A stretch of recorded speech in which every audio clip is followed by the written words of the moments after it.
While they're taking care of this, I just want to let you know that on the insert in your bulletin, there is an event happening today, and it's going to be here in the sanctuary at 2 o'clock, and we're going to be projecting the World Cup something, something, something.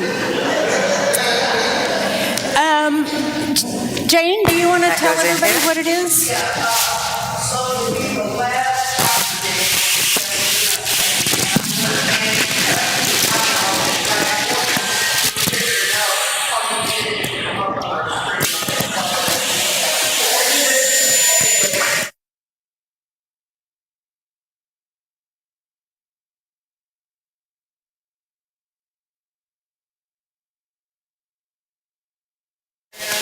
Can you hear me now?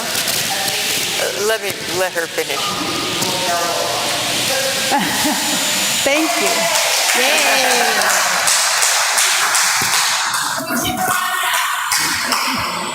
Okay. Oh, yeah. Now it's on. Okay.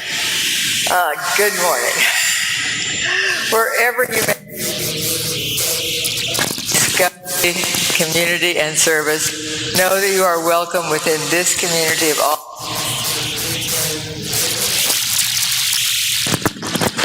My name is Mary Clark, and I am your co-celebrant. And in the pulpit is our minister, Lori King Nelson. Our worship theme for the months of July and August is welcome and inclusion. We hope you'll find meaning, inspiration, and comfort in the words and music offered during the service. Especially pleased to greet those who have not before. We welcome you and hope you will feel the love and care that this beloved community has to offer. For more information about us, please utilize the QR code found on the back of the order of service for our social media platforms. Following the service, we will meet for coffee and conversation in the library at the rear of the sanctuary. If you have not yet done so, please sign in at the visitors table by the front door where you can be placed on our mailing list, get our weekly emails, and our monthly newsletter. Now please settle comfortably for our musical prelude.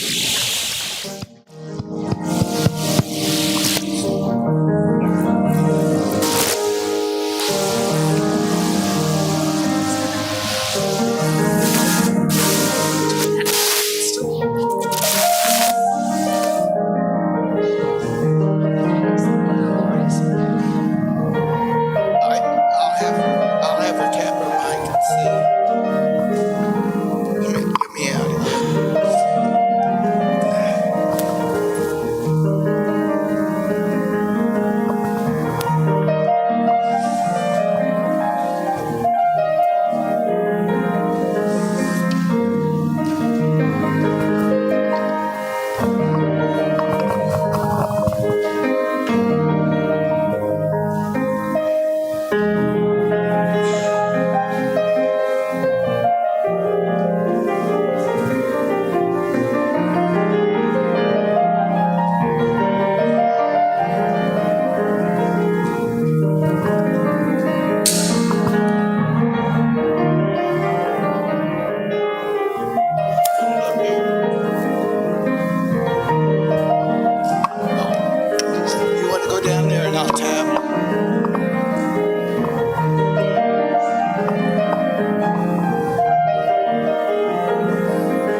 Thank you, Misha.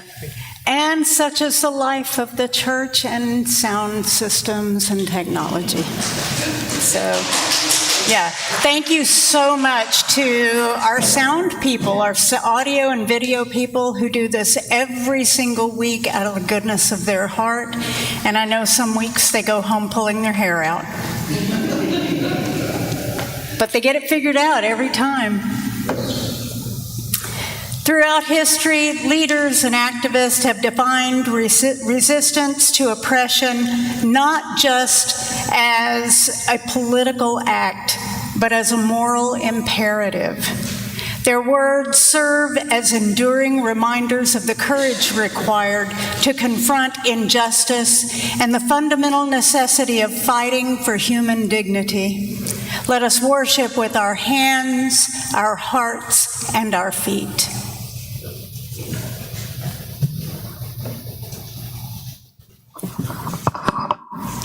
We now invite you to rise in body or spirit for our chalice lighting, our opening hymn, and our spoken affirmation. Our chalice words are from our late minister emerita, the Reverend Marjorie Montgomery. Life is a gift for which we are grateful. We gather in community to celebrate the glories and the mysteries of this great gift. Please now join in singing our hymn of the month for July, number 361, Enter, Rejoice, and Come In.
Our affirmation words are in the order of service and also on the screen.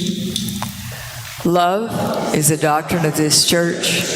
The quest for truth is our sacrament, and service is our prayer. To dwell together in peace, to seek knowledge and freedom, to serve others in community, to the end that all souls shall grow into harmony with creation. Thus do we covenant with one another. Please be seated.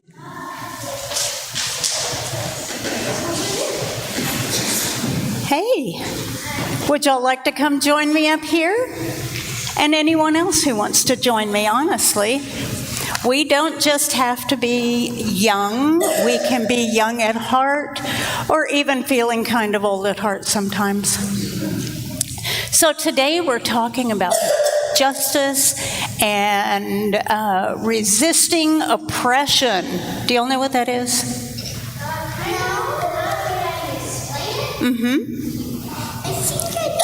We know what justice is, though, right? That's when we're doing something right for everybody, right? You may.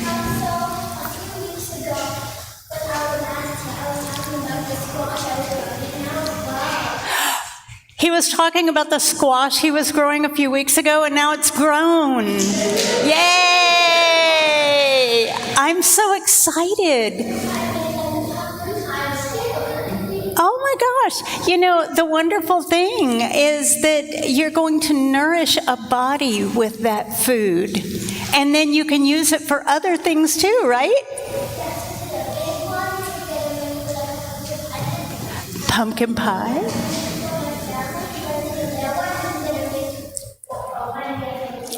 One meal for him and a meal for his family. That's very nice. Well, I'm going to read you a story called The Forest of Fair Rules. Once upon a time in the Whispering Woods, all the animals lived under a giant mossy oak tree. The wise old bear was the keeper of the rules. For a long time, the rules were great. Everyone shared the sweet berries, and everyone had a cozy bed to sleep in. But one day, Bear made a new rule. Only the birds and the squirrels were allowed to climb high in the trees to catch the golden sunlight. The rabbits, the foxes, and the turtles were told they had to stay in the dark, cold shadows on the ground. Right. And that's what the little fox said. "This isn't fair," she said, her ears drooping. "We love the sunshine too." Turtle agreed, tucking his chin into his shell. "It's an unjust rule. It treats some animals like they don't matter." The animals who lived on the ground decided that they had to do something, but they didn't want to fight Bear. Instead, they decided to practice resistance justice, which means using your voice and peaceful actions to make things right. First, Fox and Rabbit sat down in the meadow and talked about what they needed. They knew that when a rule is wrong, you don't have to accept it silently. You can work together to change it. Next, they made colorful signs out of large green leaves. Hang on just a minute and we'll talk again right after. "Let us climb the trees," painted Turtle using red berry juice. The next morning, all the ground animals marched to the great oak tree. They didn't growl and they didn't bite. Instead, they simply stood together in the sunlight. When Bear told them to go back in the shadows, they stood their ground and said, "No." Instead of hiding, they used their voices to sing a song of fairness. Hearing the singing, some of the kind birds and squirrels flew down from the branches. They saw how sad their friends were. "The sunlight belongs to everyone," chirped a bright bluebird. The birds flew down and sat with the rabbits, the foxes, and the turtles. Soon the tree branches were totally empty. Without any animals climbing high, Bear looked around and realized his rules had made the woods very lonely. Bear walked down to the meadow. He saw how strong, brave, and united the animals were. He realized that a rule is only good if it helps everyone in the forest. Bear smiled and said, "The rule was wrong. Let us share the tree and the sun together." From that day on, the animals of the Whispering Woods played, climbed, and lived in peace. They learned that when you stand up together for what is right, you can change the rules for the better. What do you think? What do you think about that, about peacefully trying to solve a conflict like that? Is it better than fighting with somebody? Yes. Yeah? Do we sometimes, even us grown people, sometimes feel that we get angry and we want to fight over something about our rights? And then we have to take some deep breaths, right? Do y'all have to do that sometimes? Take some deep breaths and think about it and think about how you can solve it without, like, being angry? Rohan, what was it you wanted to say? Why would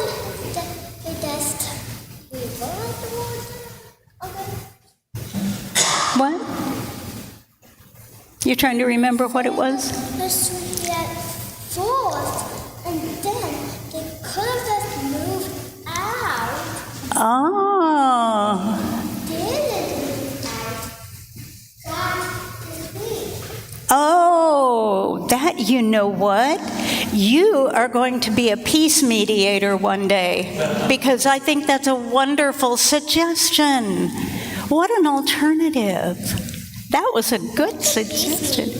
A peace mediator is someone who, like you, can listen to both sides of the story and figure out what a good solution is for both sides, that makes both sides happy. An event planner? Well, they're kind of mediators too, right? Yeah. I think I'm already A mediator? Okay, you're already one. I think you probably are. Yeah, we need to have more conversations about this. All right, I think it's time to sing y'all out, and y'all go have some fun this afternoon. Thank you for talking.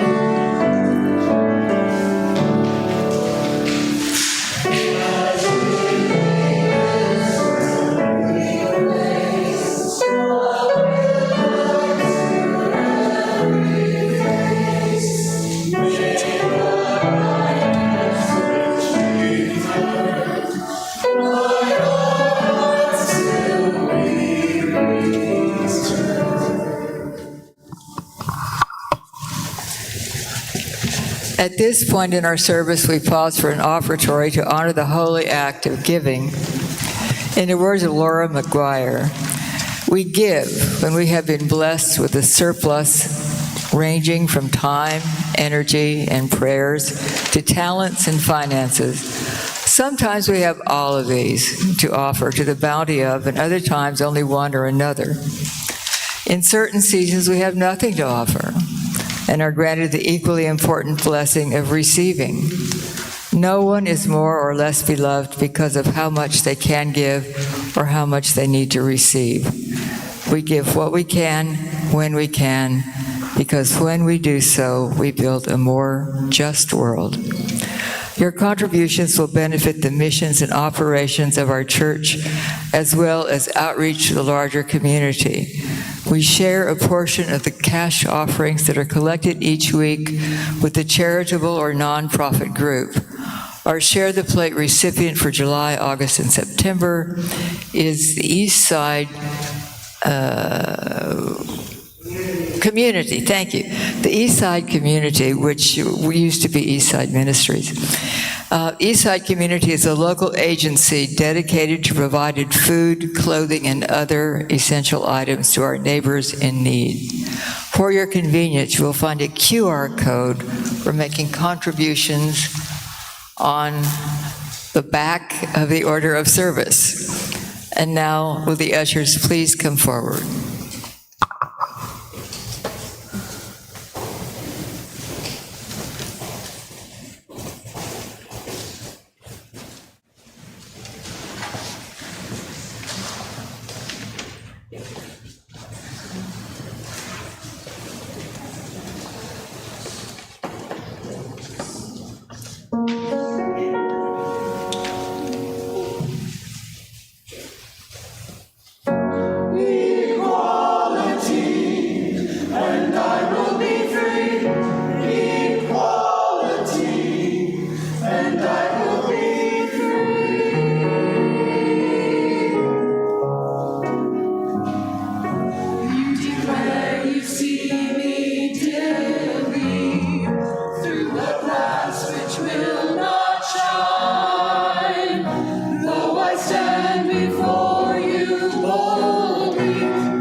Okay, any of you who have enjoyed this today,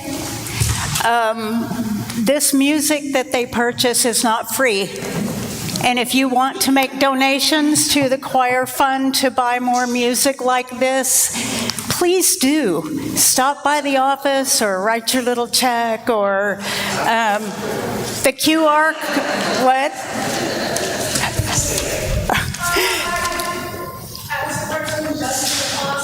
If you wanted to go to the choir fund, please either have to write choir on your minimum line, or you cash, lock it on envelope.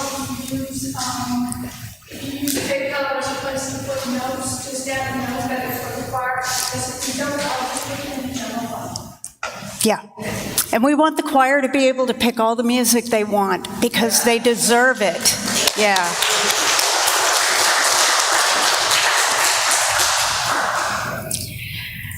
On April 20th, 2010, 9 Latino students chained themselves to the main doors of the Arizona State Capitol in an act of civil disobedience to protest Arizona's SB 1070. Moved by the students' actions, that same day, Francisco X. Alarcon responded by writing a poem in Spanish and English titled, and please forgive my Spanish, Para los 9 del Capitolio, for the Capitol 9, which he dedicated to the students. The students replied to the poem with a collective online message. To share with the world what was taking place, Alarcon then created a Facebook page called Poets Responding to SB 1070 and posted the poem, launching a powerful and dynamic forum for social justice. Since then, more than 3,000 original contributions by poets and artists from around the globe have been posted to the page. The Poetry of Resistance offers a selection of these works, addressing a wide variety of themes, including racial profiling, xenophobia, cultural misunderstanding, violence against refugees, shared identity, and much more. Contributors include distinguished poets such as Francisco Aragon, Devereux Baker, Sarah Browning, Lorna D. Cervantes, Susan Deercloud, Sharon Dubiago, Martin Espada, Jenny Lim, Pam Ushuk, and Alma Luz Viega. Bringing together more than 80 writers, the anthology powerfully articulates the need for change and the primacy of basic human rights. Each poem shows the heartfelt dedication these writers and artists have to justice in a world that has become larger than borders. Poetry of resistance is a poetic call for tolerance, reflection, reconciliation, and healing. For the capital 9, children of the sun, heirs of the stars, custodians of this land, your body is a chain that breaks fear with head held high. Your voice is justice that awakens the world in defense of human dignity. You are not alone. We are you. You are us. Injustice becomes law. Resistance becomes poetry. Your name is freedom. At this time in our service, we pause to honor and give time and attention to those things most important to us. We gather here for healing and for peace in our hearts and in the world, and honor our time together with the shared stories and news of the congregation. Each week there's a journal outside the entrance to the sanctuary where you can write a message of memory or hope. We honor these messages by lighting 3 candles here next to our chalice. If there's nothing there.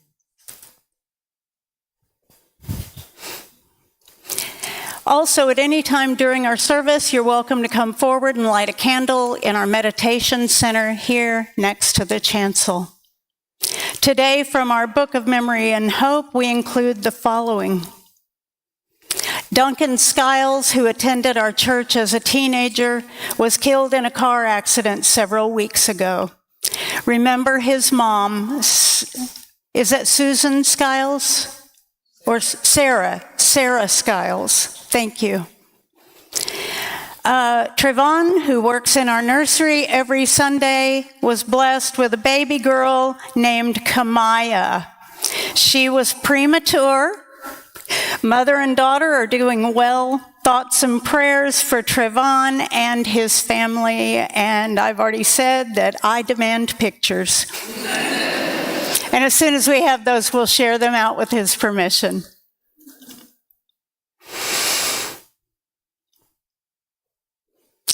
Let's put ourselves in a position of relaxation. Let's close our eyes.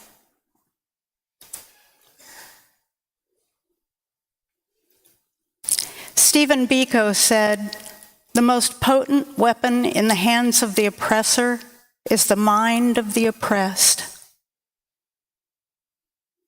We resist the oppressor and give in to love. MLK said, "Freedom is never voluntarily given by the oppressor. It must be demanded by the oppressed."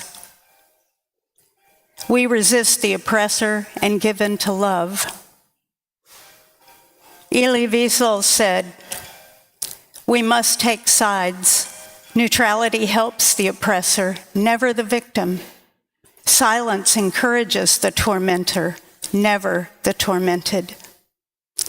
We resist the oppressor and give in to love. Bishop Desmond Tutu said, "If you are neutral in situations of injustice, you have chosen the side of the oppressor." We resist the oppressor and give in to love. Assata Shakur said, "Nobody in the world, nobody in history has ever gotten their freedom by appealing to the moral sense of the people who were oppressing them." We resist the oppressor and give in to love. May we be filled with the courage of these prophetic voices. Now let us pause for a few moments of quiet meditation to hold and uplift the sorrows and celebrations, both spoken and unspoken among us. And then Misha will lift our hearts with music.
Even if we stopped service right now, we still would have gotten a wow for the day. So,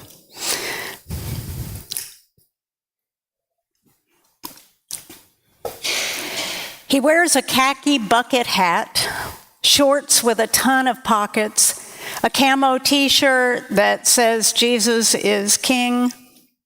He holds up a 3x3 sign that says repent and sin no more on one side and rapture ready on the other. I've seen him around town before. These days he's spending a little more time in my neighborhood, a protest of sorts, maybe a prophetic warning, I don't know. But he's polite and quiet and bothering no one. You see, Taylor Sheridan is filming The Frisco King in my neighborhood, and I assume that he's there taking exception to Samuel L. Jackson's liberal use of the F-bombs. But actually, I think the guy is just trying to reach the largest audience possible, just like Taylor Sheridan, who, mind you, I believe grew up in Fort Worth, went to Paschal, and lived in that part of town. I kind of wanted to ask the man what his goal was, but once you open up that can of religion, you just have to let it play out to the end because there's no putting the lid back on. And like I said, he wasn't bothering anyone, except maybe me. People have been doing these kinds of protest, resistance, and prophetic acts since forever. And I've found that everyone has had their own agenda and approach to opening people's eyes to the ills of the world. In the book of Jeremiah from the Hebrew Bible, the themes of protest and resistance operated powerfully in two directions. Jeremiah's public, nonviolent political protest against the corrupt systems of Judah, and the intense institutional resistance and persecution he faced from the nation's elite. Jeremiah was known as the weeping prophet, and his entire 40-year ministry was an act of countercultural resistance against systemic injustice, false religious security, and catastrophic military policies. Jeremiah's actions served as a severe critique of the ruling class, religious institutions, and societal apathy. Once, Jeremiah staged a public protest at the gates of the Jerusalem temple and denounced the religious elite for treating the temple as a den of robbers and exposed the hypocrisy of executing religious rituals while actively exploiting marginalized groups, specifically immigrants, orphans, and widows. When King Zedekiah tried to broker a military alliance with Egypt to rebel against Babylon, Jeremiah acted as a fierce war resistor. He declared that the nationalistic fervor was an offense to God. To physically demonstrate his protest against this geopolitical strategy, he walked through the streets wearing a wooden yoke on his neck, advocating for peaceful submission rather than violent rebellion. Jeremiah compared Jerusalem's royal infrastructure to the oppressive empire of the Pharaoh in Egypt. He argued that Judah had replicated the very machinery of exploitation that God had historically liberated them from. Jeremiah's style was so rarely dramatic. Certainly not like Ezekiel, who was often found lying on his side, obstructing city and temple gates and forcing everybody coming and going to walk around him and hear his message. Jeremiah said God told him to just stand there at the gates, but not be annoying, much like the guy with the repent sign in my neighborhood. But even so, and much like today, the government was having none of it, peaceful or otherwise.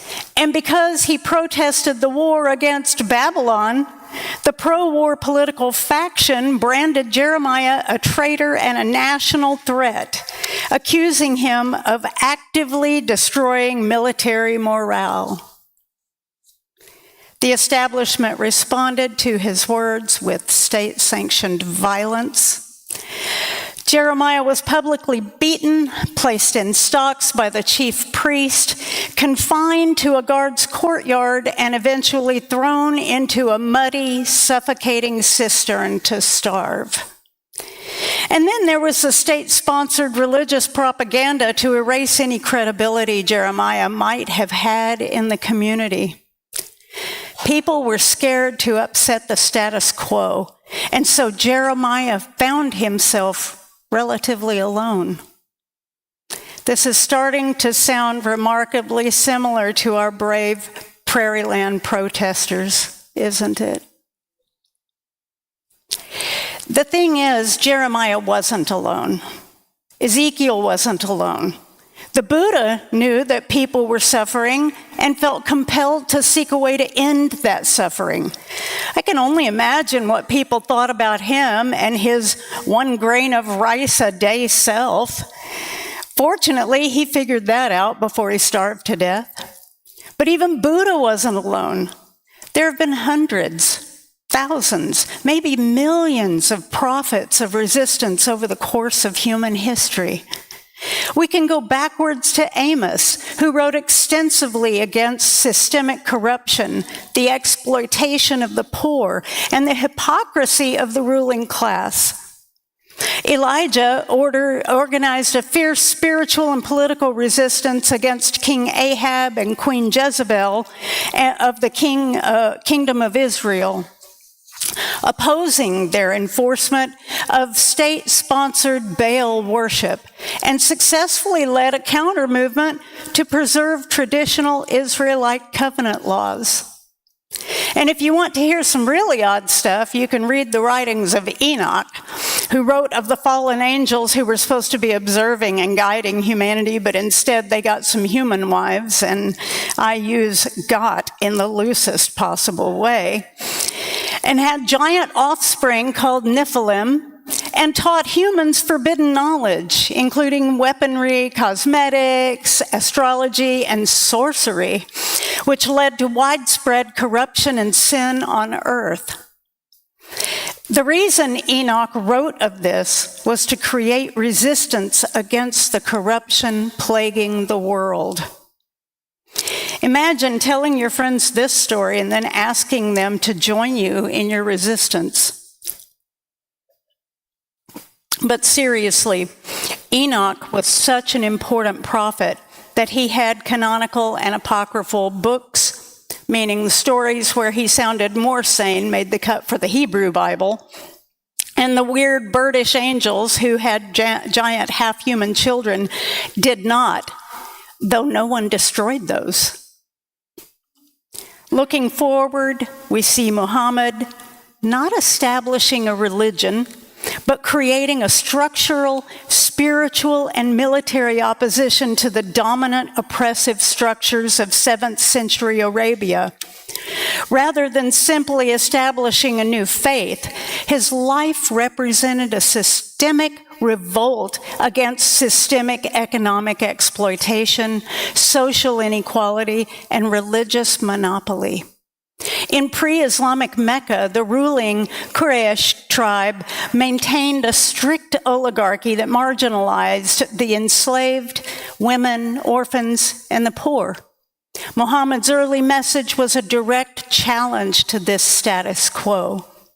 He actively condemned the predatory economic practices of the Meccan elite, including usury and the hoarding of wealth.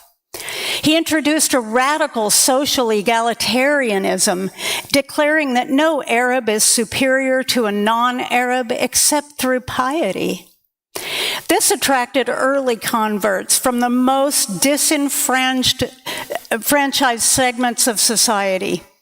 And by advocating for strict monotheism, he directly threatened Mecca's highly lucrative pilgrimage economy centered around the Kaaba's idols. This triggered severe economic boycotts and physical persecution against his early community.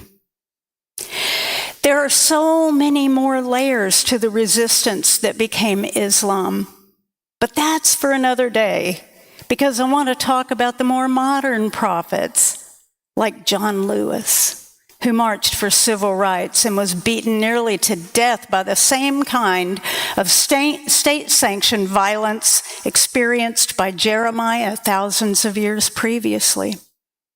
John Lewis took it to the next level by getting elected and then re-elected to Congress, where he could change our country by changing the laws. And there's a little-known story about Jimmy Carter that tells of how he ran as a conservative-leaning Democrat and populist to win the 1970 Georgia gubernatorial election. He was facing a wealthy establishment opponent in the Democratic primary, so Carter shifted his political strategy and reinvented himself as an advocate for the working class and rural voters, intentionally courting conservative supporters and segregationist leaders. Once elected, he shocked many by declaring in his 1971 inaugural address that the era of segregation was over. And he governed as a progressive, business-minded reformer who actively expanded civil rights. One of his first acts was to hang a portrait of another prominent prophet, Dr. Martin Luther King Jr., in the state capitol. But what about us UUs? Who are our prophets of resistance? Can you name any?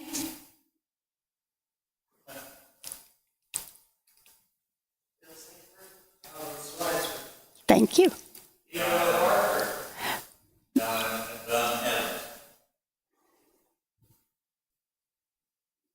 Well, Theodore Parker was a Boston Unitarian minister and a radical abolitionist.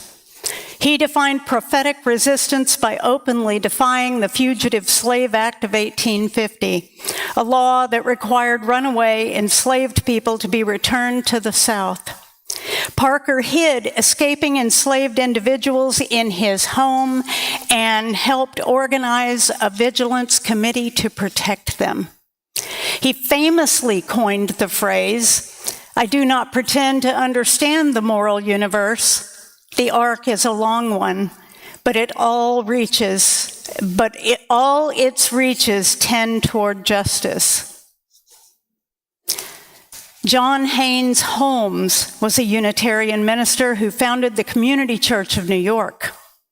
As a radical pacifist, he vigorously opposed World War I and championed nonviolent resistance long before it became mainstream in America. In 1921, he delivered a historic sermon introducing Mahatma Gandhi's nonviolent methods to the United States. Holmes's courageous activism and dedication to human rights also led him to help co-found major advocacy groups like the NAACP and the ACLU. Viola Liuzzo, and I may pronounce that name incorrectly, was a Detroit homemaker, civil rights activist, and active member of the First Unitarian Universalist Church of Detroit. Responding to Dr. Martin Luther King Jr.'s 1965 call to march in Selma, Alabama, she traveled south to participate in the voting rights march from Selma to Montgomery. Tragically, she was murdered by the Ku Klux Klan while driving other marchers. Her death outraged the nation and heavily pressured Congress to pass the Voting Rights Act of 1965. James Reeb was a white Unitarian minister and community organizer from Boston. Answering Dr. King's plea for clergy to join the voting rights struggle in Alabama, Reeb traveled to Selma. Shortly after a protest march, he was brutally attacked and killed by white supremacists on the streets of Selma. His murder sparked national grief and outrage, directly prompting President Lyndon B. Johnson to push for the Voting Rights Act. All of these prophets understood that true resistance requires a dual action. First, the aggressive protesting, dismantling, and tearing down of corrupt, oppressive systems, followed by the planting and building of a new society rooted in justice, compassion, and a genuine internal covenant. And to understand the why behind UU resistance, it's crucial to mention the work of theologian James Luther Adams. Adams, who studied in pre-Nazi Germany and witnessed the rise of fascism firsthand, preached that a true living democracy requires communities to engage in active collective resistance. He famously argued that true religious faith must challenge social structures, urging communities of faith to organize for policy change, equal rights, and the defense of democratic institutions. As we move forward in our faith journeys together, I want us to remember that there's been a whole host of prophets preparing the way for our own important resistance work. Last week, I referred to the young people who were signing our book and becoming members of our church family as prophets, and I mean it. They are leading the resistance in dangerous political times, challenging the status quo, tearing down the systems that keep boots on the necks of the working class, and silencing prophetic voices. They are the next generation in the streets, in the schools, in our government, forcing change to happen. They understand that those of us with privilege, however small, must continue to take the standard of justice we apply to ourselves and make that the bar which others deserve to live by. Our social justice ministry within this and other UU churches will be providing a multitude of ways that each of us can contribute to the resistance, remembering the courageous prophets gone before and honoring those carrying the resistance forward. And I think it was Jane who left this beautiful message from Reverend Dr. Sophia Betancourt on social media, and I'd like to end with it. In these days, as we struggle to protect our neighbors and loved ones and to preserve our democracy, I truly believe Unitarian Universalists have everything we need to be resilient and meet this moment faithfully together, even when we're afraid. We are the inheritors of a faith and practice from ancestors who have chosen to dream together for more than 2 centuries. In our congregations and communities, we are called to build concrete expressions of our values, to transform what we know into what might be possible, and then to courageously invest in that dreaming again and again. I believe that we can protect our neighbors, support our congregations, invest in our freely chosen association, and pass our living tradition on to the next generations, refined by the fires of this moment. We will do this together, beloveds, because our very history teaches us that the things we build together in community are greater than anything we can do alone. Blessed be, and may it always be so.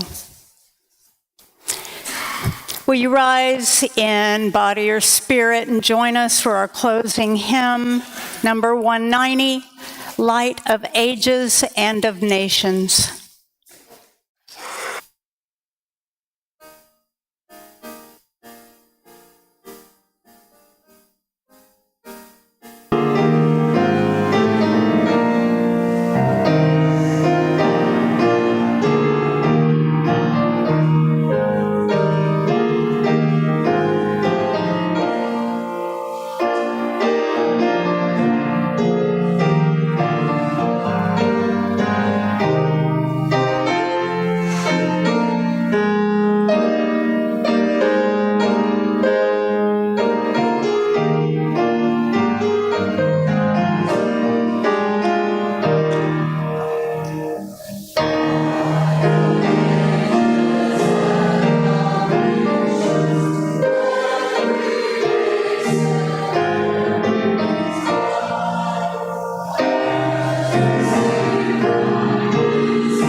but not the light of truth, the warmth of community, or the fire of commitment.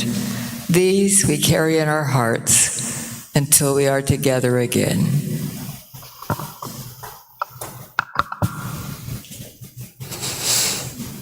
So I know that my sermons this month have been a little less about inclusion and welcome and a little more about justice, but I think as we are moving through this July of 250 years of our country, I think we need to get back a little bit to what brought being a country to light. Resistance. So, as we go forth today, may your spirit remain unbroken under the weight of injustice. May courage rise in your heart whenever fear threatens to silence you.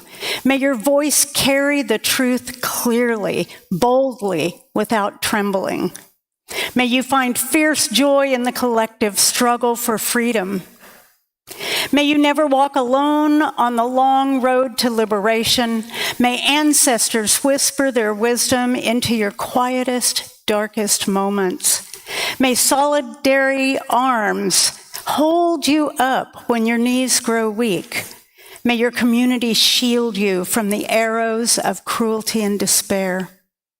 May your anger be holy and transform into strategic, lasting action. May rest find you often to replenish your mind, body, and soul. May you live to see the walls of oppression crumble before your very eyes, and may peace, rooted in deep justice, be your ultimate and enduring reward. And may the spark of defiance within you never grow dim.